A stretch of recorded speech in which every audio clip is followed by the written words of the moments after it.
This is the Mercedes-AMG S63 E-Performance, and it is the most powerful luxury limousine in the entire world. And in this video, I'm going to review it because I'm Matt Watson and you're watching CarWow. Buy, sell, CarWow.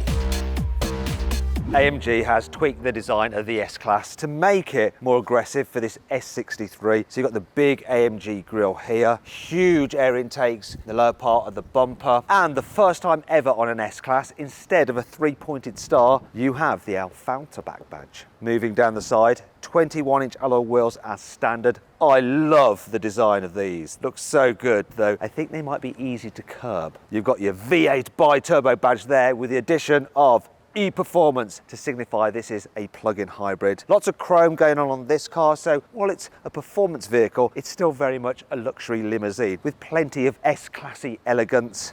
On this side, you have an extra flap. There's another one on the other side, like a normal S-Class. But in here, that's the charging port for your 13 kilowatt hour battery, which will give you an electric only range of 21 miles. And it can drive on electric power alone at up to 87 miles an hour. Here at the back, you've got your AMG badging, your S63, which is surrounded by red once again to signify it's the E-Performance model. But you still have 4 huge quad tailpipes, which are a bit of a lie because if you look closely inside, you can see the slightly smaller real tailpipes in there. Classic Mercedes. Tell you what though, absolutely love the colour of this thing. A beautiful blue metallic.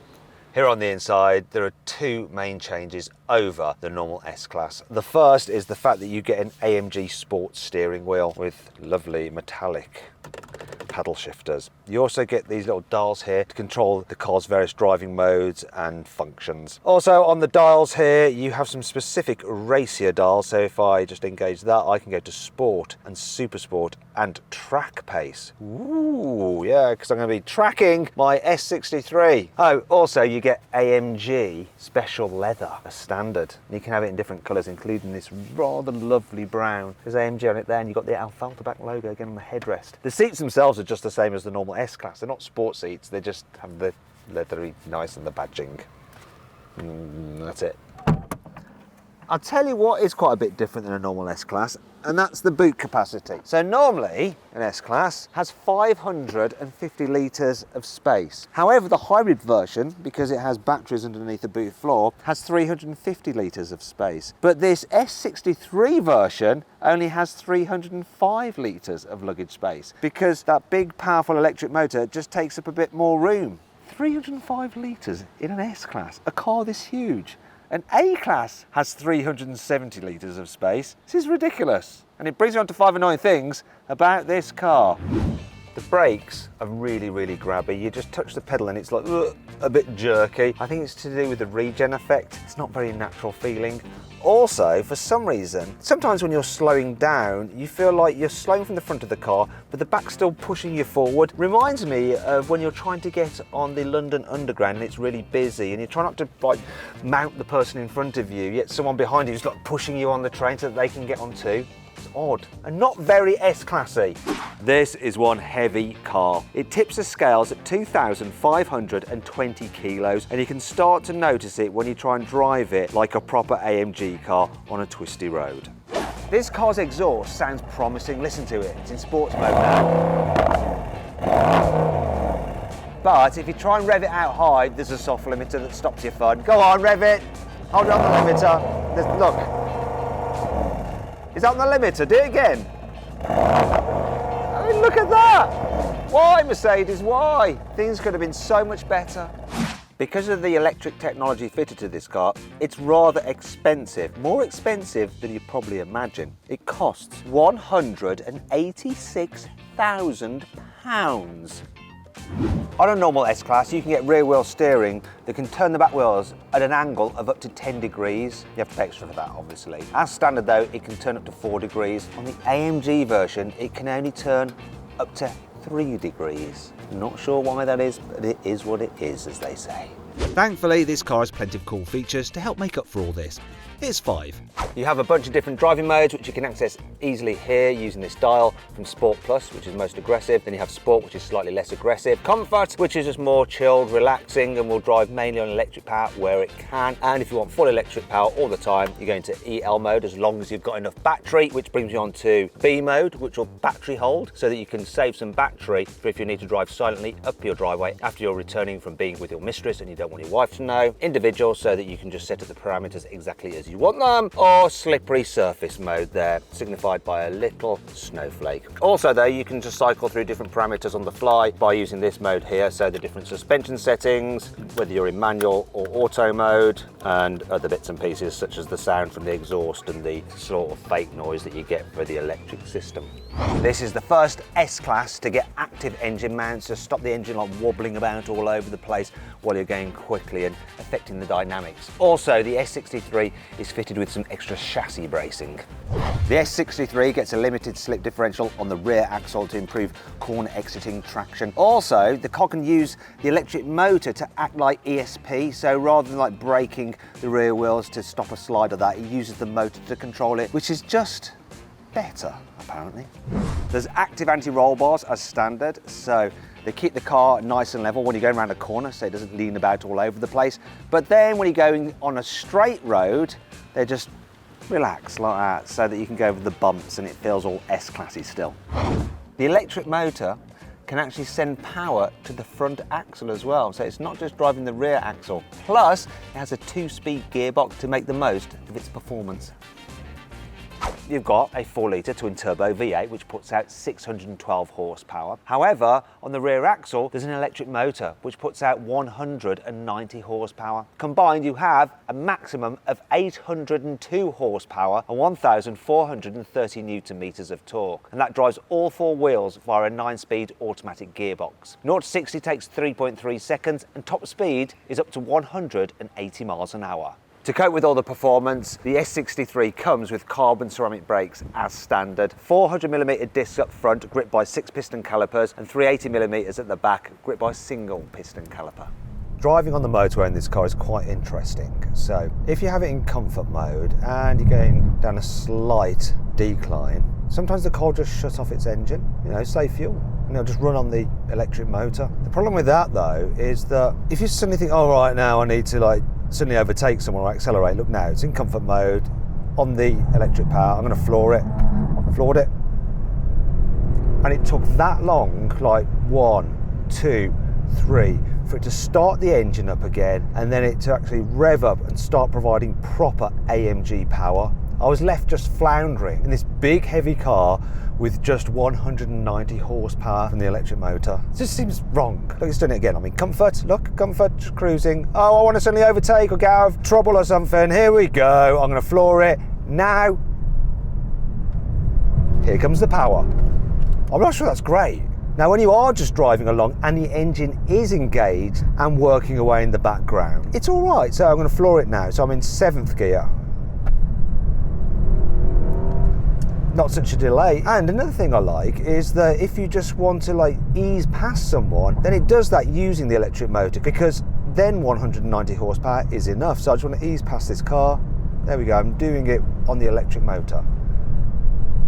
And so the car's not really caning air, you're not using a load of fuel, you're just easing past and the electric motor's doing the work. But the thing about an AMG is that you want it there to respond and go quick at all times whenever you ask it to do that. And this system won't always give you that, depending on the circumstances. Look, it's done it again, look, it's turned off the engine, I'm in comfort mode, I'm gonna floor it now. There's the power. I mean, you can drive this thing on electric power alone up to 87 miles an hour, so that's gonna happen sometimes. Obviously, there is one way round that problem, and that's to put the car into sports mode, and then it will always keep the engine running. Then you don't have the issue. Look. Now we're off. And we're off a lot. I'm going to do that again just as an example. So here we are. I'm going to floor it. Now we're off. Can you hear? Big difference, right? So you end up just driving everywhere in sport, which is not necessarily a problem, but it does mean you're going to have to go into the individual modes and set the car up if you want the comfy suspension in sport mode for the powertrain. But one thing that is slightly different, or an improvement over the GT63 SE hybrid 4-door thingy that I drove, is that, it's done it again. I'm trying to tell you this, it's just shut off the blooming engine again. So here we go. I'm going to keep on doing it if you're going to keep on doing it. So here we go. 3, 2, 1, floor. We're on boost and going now. When it's going though, oh my God, it is definitely going. Oh, look here, got a McLaren 720S. Quite interesting to think that I've got quite a bit more power than he has. Say he, could be a she, let's find out. Hello, you right? What do you think of my car? Do you like it? Yeah, it's good, isn't it? Done a little, yeah. Well, we can't race, that's illegal. I'm gonna have a look at the other one. Look at this is an interesting colour scheme. Hello? I think that might be his wife. Hello, do you know that my car has more power than your car? Yes. Yeah. I'd race you, but I don't want to embarrass you.